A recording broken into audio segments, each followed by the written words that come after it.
കശ്മീരിൽ ഭീകരരുമായുള്ള ഏറ്റുമുട്ടലിൽ 5 സൈനികർക്ക് വീരമൃത്യു.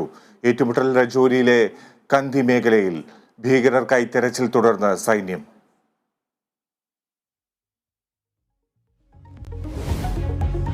ക്യാമറ വിവാദത്തിൽ മറുപടി പറയാൻ മനസ്സില്ലെന്ന് AK ബാലൻ. ടെൻഡറിൽ ആക്ഷേപമുണ്ടെങ്കിൽ കോടതിയിൽ പോകട്ടെ എന്ന് മന്ത്രി P രാജീവ്. ഒരന്വേഷണവും നടക്കുന്നില്ലെന്ന് ചെന്നിത്തല. റസാഡിയോ കമ്പനിയുടെ MD CPM-ന് സംഭാവന നൽകിയത് 20 ലക്ഷം രൂപ. രേഖകൾ കേരള വിഷൻ ന്യൂസിന്. ദി കേരള സ്റ്റോറി സിനിമയെ പ്രശംസിച്ച് പ്രധാനമന്ത്രി. തീവ്രവാദത്തെ തുറന്നു കാട്ടുന്ന സിനിമയെന്ന് മോദി. സിനിമയുടെ പ്രദർശനം തടയണമെന്ന ഹർജി ഹൈക്കോടതി തള്ളി. പ്രതിഷേധങ്ങൾക്കിടെ കേരളത്തിലടക്കം ദി കേരള സ്റ്റോറി സിനിമയുടെ പ്രദർശനം.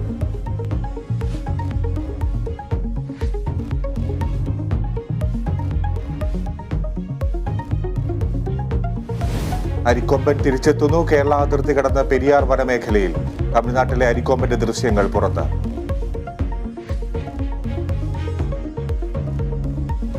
ശരത് പവാറിന്റെ രാജി സ്വീകരിക്കാതെ NCP. രാജി നേതൃയോഗം തള്ളി. മൗനം തുടർന്ന് ശരത് പവാർ.